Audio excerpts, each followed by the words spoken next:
தலையில் அடிபட்டு கீழே விழுந்த ஷர்மிளாவை பார்ப்பதற்காக தீபக் ஓடி வர, அப்போது அங்கே இருந்த கண்ணாடி வழியாக பின்னால் நவீன் பெரிய கோடாரியுடன் தன்னை வெட்ட வருவதை கவனித்தான்.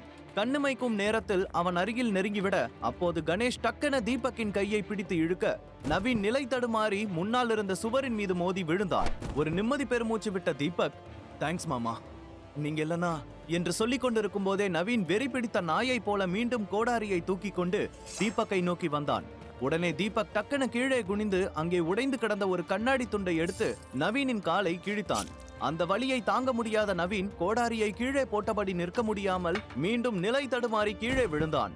தீபக், ஷர்மிளாவை நான் பாத்துக்கிறேன், நீ அவனை சமாளி என்று சொன்ன கணேஷ் ஓடி சென்று ஷர்மிளாவை தூக்கி ஒரு ஓரமாக உட்கார வைத்தார். ஆனால் சுவரில் மோதி கீழே விழுந்ததில் ஷர்மிளா மயங்கி போயிருந்தாள். ஷர்மிளா, அம்மாடி எழுந்துருமா, உனக்கு எதுவும் ஆகல என்று கணேஷ் அவள் கன்னத்தை தட்டி கொடுத்து எழுப்ப முயன்றார். ஆனால் ஷர்மிளாவிடமிருந்து எந்த அசைவும் தெரியவில்லை. அதை பார்த்து கணேஷ் ரொம்பவே பயந்து போனார். இன்னொரு புறம் தீபக் நவீனின் காலை கிழித்ததும் வலி தாங்க முடியாமல் ரத்தம் வழிய தேய்த்து கொண்டே வீட்டின் நடுவே ஊர்ந்து சென்றான் நவீன். தீபக் கோபமாக அவனை நோக்கி வர, சில பாடி கார்ட்ஸ் தீபக்கை தாக்க வந்தார்கள். உடனே தீபக் அருகில் கிடந்த ஒரு உடைந்த டேபிளின் மரக்கட்டையை எடுத்து அங்கே இருந்த மொத்த ஆட்களையும் அடித்து வெளுத்தான். வலி தாங்க முடியாமல் எல்லோரும் ஆளுக்கு ஒரு திசையில் ஓட ஆரம்பித்தார்கள். தீபக்கின் வெறித்தனத்தை பார்த்து காயத்ரி தேவி ஆடி போனார். அவர் குடும்பத்தை சேர்ந்த ஆட்கள் எல்லோரும் மூலையில் சென்று ஒளிந்து கொண்டார்கள்.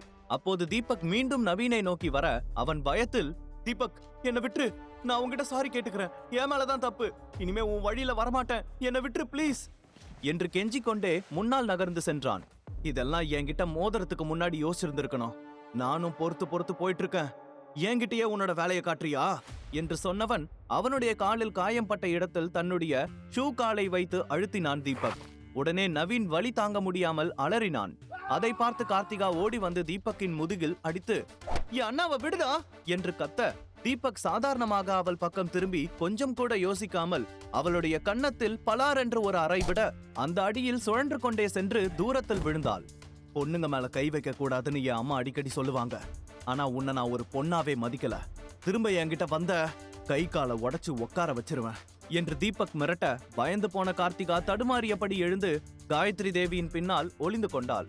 தீபக், நான் தான் சாரி கேட்டுட்டான்ல, என்னை விட்டுரு, இதுக்கு மேல என்னால தாங்க முடியாது, ரொம்ப வலிக்குது தீபக் என்று நவீன் வலி தாங்க முடியாமல் அலறினான்.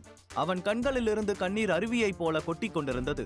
தன் கண் முன்னால் தன் மகன் அடிவாங்கி கொண்டிருப்பதை பார்த்து சௌந்தர்ராஜுக்கு அவனை காப்பாற்ற வேண்டும் என்று இதயம் துடித்தாலும் தீபக்கின் மீது இருந்த பயத்தில் அப்படியே அமைதியாக நின்று கொண்டிருந்தார்.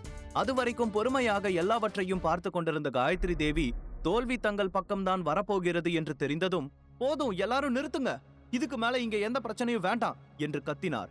அதை கேட்டு எல்லோரும் அவர் பக்கம் திரும்பி பார்த்தார்கள். தீபக், போதும், என் பேரனை விட்டு, உன்னோட வழியில குறுக்க வந்தது எங்களோட தப்புதான், நடந்த எல்லாத்துக்கும் நான் சாரி கேட்டுக்கிறேன், இதுக்கு மேல சண்டை போட வேண்டாம், இது என் புருஷன் வாழ்ந்த வீடு, 2 குடும்பமும் இப்படி சண்டை போட்டுக்கிட்டு இருக்கிறத அவர் கண்டிப்பா விரும்ப மாட்டாரு என்று கத்தி சொன்னார் காயத்ரி தேவி. அதை என்ன கொல்ல சொல்றதுக்கு முன்னாடி யோசிச்சிருக்கணும் என்று சொன்ன தீபக் மீண்டும் நவீனின் காலை ஓங்கி மிதித்தான்.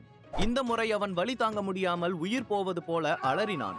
அதான் சொல்லிட்டான்ல, என் மேலதான் தப்புன்னு, பிளீஸ் என் பேரனை விட்டுரு, இனிமே அவன் உன் வழியில வரமாட்டான், தயவு செஞ்சு நீங்க இந்த இடத்தை விட்டு கிளம்புங்க, எங்களுக்கு எந்த வில்லாவும் வேண்டாம், அதை நீங்களே வச்சுக்கோங்க என்று காயத்ரி தேவி கெஞ்சும் தோணியில் தீபக்கை பார்த்து கேட்டார். அதை கேட்டு தீபக் ஒரு பெருமூச்சு விட்டபடி, நல்ல மாட்டுக்கு ஒரு சூடு, அடுத்த தடவை இப்படி பண்ணுனா சூடு வைக்க மாட்டேன், உயிரோட எரிச்சிடுவேன் என்று நேரடியாக நவீனை பார்த்து மிரட்டியவன் அவனை விட்டுவிட்டு ஷர்மிளாவை நோக்கி ஓடினான். அவள் இன்னமும் மயக்கத்தில் தான் இருந்தாள். கணேஷ் அவளை எழுப்ப எவ்வளவோ ட்ரை செய்தும் முடியவில்லை. உடலில் எந்த அசைவும் இல்லாமல் இருப்பதை பார்த்து கணேஷின் கண்கள் கலங்கியது. தீபக், என் பொண்ணுக்கு என்னாச்சுன்னு தெரியல, எப்படியாவது அவளை காப்பாத்துப்பா என்று கண்ணீர் மல்க புலம்பினார். உடனே தீபக் ஓடி சென்று ஒரு தண்ணீர் பாட்டிலை எடுத்து வந்து ஷர்மிளாவின் முகத்தில் வேகமாக தண்ணீரை அடித்தான். அந்த அதிர்ச்சியில் டக்கன கண் விழித்தவள் பதட்டத்துடன் சுற்றிலும் பார்த்துவிட்டு, அப்பா, தீபக், உங்க 2 பேருக்கு எதுவும் ஆகலையே என்று அவர்களது உடலை தொட்டு பார்த்தபடி கேட்டாள். எங்களுக்கு எதுவும் இல்ல ஷர்மி, நாங்க நல்லா இருக்கோம், நம்ம உடனே இந்த இடத்தை விட்டு கிளம்பலாம், எழுந்துரு என்று சொன்ன தீபக் அவளை மெதுவாக மேலே தூக்கினான். ஷர்மிளா மெதுவாக எழுந்து அங்கே நின்றிருந்த காயத்ரி தேவியை முறைத்து பார்த்தாள். ஒரு வில்லாவுக்காக தன்னுடைய மகனையும் பேத்தியையும் ஆட்களை வைத்து அடிக்கும் அளவுக்கு அவர் மாறுவார் என்று கொஞ்சம் கூட நினைத்து பார்க்கவில்லை. அப்போது அவள் கோபமாக கணேஷை பார்த்து, அப்பா, இன்னியோட இந்த குடும்பத்துக்கும் நமக்கும் இருக்கிற உறவு முடிஞ்சுது என்று கோபமாக சொன்னாள். கணேஷ் எந்த பதிலும் சொல்லாமல் அங்கே இருந்த எல்லோரையும் ஒரு முறை பார்த்துவிட்டு அமைதியாக தீபக் ஷர்மிளாவை அழைத்துக் கொண்டு அந்த இடத்திலிருந்து நகர்ந்தான். அப்போது நவீன் தடுமாறியபடி எழுந்து காயத்ரி தேவியின் அருகில் வந்து, பாட்டி என்னாச்சு உங்களுக்கு? அவங்கள எதுக்கு போக விட்டீங்க? அவன் என் காலை வெட்டி என் அப்பா தங்கச்சியை அடிச்சு உங்களையும் அவமானப்படுத்தி இருக்கான். அவன் அப்படியே போக விடுறதுக்கா நாம இவ்வளவு கஷ்டப்பட்டோம் என்று கோபமாக கேட்டான். டேய் முட்டாள், வாய மூடு. ஜல்லிக்கட்டு கால மாதிரி அவன் எப்படி எல்லாரையும் அடிச்சு புரட்டி எடுத்தான்னு பாத்துட்டு தானே இருந்த. கொஞ்சம் விட்டுருந்தான் அவன் உன்னை அதே இடத்துல கொன்னு போட்டிருப்பான். அதனாலதான் சாமர்த்தியமா பேசி அவனை சமாதானப்படுத்தின. எங்க போயிட போறான், பின்னாடி பாத்துக்கலாம் விடு என்று சொன்னார் காயத்ரி தேவி. அப்போது அவர்கள் கதவின் அருகில் சென்றிருந்தார்கள். உடனே காயத்ரி தன் ஆட்களிடம் கையை நீட்டி கதவை திறக்கச் சொல்லி சைகை செய்ய உடனே அவர்கள் கதவை திறந்தார்கள். அப்போது சித்தார்த்தின் அப்பா கேசவனின் கார் அவர்களுடைய வீட்டு கேட்டுக்குள் நுழைவதை காயத்ரி தேவி பார்த்ததும் உடனே கதவை மூடச் சொல்லி சத்தம் போட்டுவிட்டு நேராக ஜன்னலின் அருகே வந்து வெளியே பார்த்தார். தீபக், கணேஷ், ஷர்மிளா 3 பேரும் குழப்பத்தோடு நின்றிருக்க, எதுக்காக கதவை மூட சொன்னீங்க என்று கோபமாக கேட்டான் தீபக். உடனே காயத்ரி தேவி பின்னால் திரும்பி, சித்தார்த்தோட ஃபேமிலி வந்துட்டு இருக்கு, சீக்கிரம் இடத்தையெல்லாம் கிளியர் பண்ணி சரி பண்ணுங்க, நவீனை ரூமுக்குள்ள கொண்டு போய் படுக்க வைங்க என்று சொல்ல சிலர் நவீனை தூக்கி கொண்டு உள்ளே சென்று அவனுக்கு முதலுதவி செய்ய ஆரம்பித்தார்கள். இன்னமும் சிலர் அங்கே உடைந்த பொருட்களை எல்லாம் அப்புறப்படுத்தி சிந்தியிருந்த ரத்தத்தை எல்லாம் வேக வேகமாக துடைத்து வீட்டை பழைய நிலைமைக்கு கொண்டு வந்தார்கள். கார்த்திகாவும் சித்தார்த் குடும்பத்தினரிடம் தன்னை அழகாக காட்டிக்கொள்ள மேக்கப் போடுவதற்காக தன்னுடைய ரூமுக்குள் சென்று விட்டாள். அப்போது காயத்ரி தேவி கணேஷின் பக்கம் வந்து, கணேஷ், சித்தார்த் வீட்ல இருந்து எல்லாரும் வந்திருக்காங்க. இந்த சமயத்துல நம்ம குடும்பத்துல நடந்த எதுவும் அவங்களுக்கு தெரிய வேண்டாம். தயவு செஞ்சு வந்து சோபாவில கேஷுவலா உட்காருங்க. இது என் பேத்தியோட வாழ்க்கை பிரச்சனை. உங்களை கெஞ்சி கேட்டுக்கிறேன் வாங்க என்று சொன்னார். அதை கேட்டதும் ஷர்மிளா கோபமாக, எதுக்கு? இதுக்கு மேல நாம ஒரு நிமிஷம் கூட இங்க நிக்க கூடாது. அப்பா, நம்ம கிளம்பலாம். கொஞ்ச நேரம் இங்க இருந்ததுக்கே எவ்வளவு பிரச்சனைகளை பார்த்துட்டோம். இதுக்கு மேலையும் இங்க இருந்தா என் புருஷன் கொலகாரன் ஆயிடுவான். அதை என்னால பார்க்க முடியாது என்று சொன்னாள். ஆமா அங்கிள், நமக்கு இவங்க சவகாசமே வேண்டாம், கிளம்பலாம் என்று தீபக்கும் அதையே சொன்னான். அப்போது சௌந்தர்ராஜ் அங்கே ஓடி வந்து, தீபக் அப்படியெல்லாம் சொல்லாதப்பா, நீ என்ன அடிச்சது கூட நான் மறந்துட்டேன். நம்ம குடும்பத்துக்குள்ள சங்கடங்கள் இருக்குன்னு அவங்களுக்கு தெரியும். ஆனா இப்படி அடிதடி வரைக்கும் போகும்னு அவங்க நினைச்சிருக்க மாட்டாங்க. என் பொண்ணு சித்தார்த் கூட வாழ நிறைய கனவு கண்டு வச்சிருக்கா. அதெல்லாம் கெடுத்துடாதீங்க ப்ளீஸ் என்று கெஞ்சும் தொனியில் சொன்னார். அதை பார்த்ததும் கணேஷ் அவர்கள் இருவரையும் உள்ளே அழைத்தார். உடனே ஷர்மிளா அவரை பார்த்து முறைக்க, அம்மாடி, அவங்க என்ன அவங்க வீட்டுல ஒருத்தரா பார்க்கலனாலும் கார்த்திகாவை நான் என் பொண்ணாதான் பாக்குறேன். நம்மளால யாரோட வாழ்க்கையும் கெட வேண்டாம். கொஞ்ச நேரம் தான், சித்தார்த் ஃபேமிலி திரும்ப போற வரைக்கும் இருந்துட்டு போயிடலாம் வாங்க என்று வலுக்கட்டாயமாக அவர்களை அழைத்து கொண்டு வந்து சோபாவில் உட்கார வைத்தார். அவர்களும் கணேஷின் பேச்சை மீற முடியாததால் அமைதியாக வந்து உட்கார்ந்து கொண்டார்கள். சரியாக அதே நேரத்தில் கேசவனின் குடும்பமும் உள்ளே நுழைந்தது. வாங்க வாங்க, என்ன திடீர்னு வந்திருக்கீங்க? முன்னாடியே சொல்லியிருந்தா தடபடலா விருந்துக்கே ஏற்பாடு பண்ணிருப்பேனே என்று காயத்ரி தேவி சிரித்துக் கொண்டே சென்று அவர்களை வரவேற்றார். உடனே கேசவனும் சித்தார்த்தும் சிரித்தபடி உள்ளே நுழைய அங்கே தீபக், கணேஷ் இருப்பதை பார்த்து, மிஸ்டர் கணேஷ், தீபக், நீங்க இங்கதான் இருக்கீங்களா? வாட் அ சர்ப்ரைஸ் என்று கேசவன் சொல்ல, கணேஷ் என் பையன் தானே, இங்க எல்லாமே எங்க போயிட போறான்?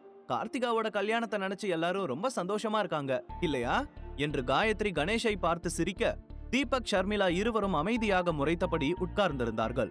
நாங்களும் அதை பத்தி தான் பேச வந்திருக்கோம் என்று கேசவன் கொஞ்சம் தயங்கியபடி சொல்ல, என்ன விஷயம் சொல்லுங்க சம்பந்தி என்று கேட்டார் காயத்ரி தேவி. இந்த கல்யாணத்தை நாங்க கொஞ்ச நாளைக்கு போஸ்ட்பான் பண்ணலான்னு யோசிக்கிறோம் என்று கேசவன் சொல்ல அது எல்லோருக்கும் பயங்கர அதிர்ச்சியாக இருந்தது. என்ன சொல்றீங்க சம்பந்தி? நாங்க ஏதாவது தப்பு பண்ணிட்டோமா? எல்லாம் நல்லா தானே போயிட்டு இருக்கு. நாங்க பத்திரிக்கை கூட அடிச்சு சில இடத்துல கொடுக்க ஆரம்பிச்சிட்டோம். இந்த சமயத்துல கல்யாணத்தை தள்ளி போடுற அளவுக்கு அப்படி என்ன நடந்துச்சு என்று அதிர்ச்சியுடன் கேட்டார் காயத்ரி தேவி. இல்ல, உங்க மேல எந்த தப்பும் இல்ல. எங்களோட சில தனிப்பட்ட காரணங்களுக்காக தான் இந்த முடிவை நாங்க எடுத்தோம்.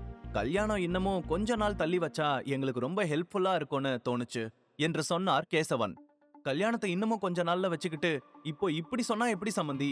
உங்களுக்கு ஏதாவது பிரச்சனை இருந்தா சொல்லுங்க, எங்களால ஹெல்ப் பண்ண முடிஞ்சா கண்டிப்பா நாங்க பண்றோம் என்று கேட்டார் காயத்ரி தேவி. கேசவனின் வீட்டிலிருந்து திடீரென்று இப்படி ஒரு விஷயத்தை கேட்டதும் அவர்களுக்கு இதயம் படபடவென அடித்துக் கொண்டது. நேத்து ரயில்வே ஸ்டேஷன்ல பூங்கொடி கீதா கூட சண்டை போட்டது சித்தார்த்துக்கு சுத்தமா பிடிக்கலன்னு கார்த்திகா சொன்னா. அதுவும் இல்லாம அவ சித்தார்த்தையும் கோபத்துல திட்டிட்டதா சொன்னா. ஒருவேளை அதுதான் காரணமா இருக்குமோ என்றெல்லாம் காயத்ரி தேவி யோசிக்க ஆரம்பித்து விட்டார். நீங்க ஹெல்ப் பண்றேன்னு சொன்னதே போதும். இந்த சமயத்துல எங்களோட கமிட்மெண்ட்ஸை நாங்களே பாத்துக்கிறோம். இப்ப கல்யாணத்தை தள்ளி போடுறதால உங்களுக்கு ஏற்படுற இழப்புக்கு நான் ஒரு ஐடியா சொல்றேன். நான் உங்களுக்காக ஒரு பிசினஸ் பார்ட்னர்ஷிப் ஆஃபர் பண்றேன்.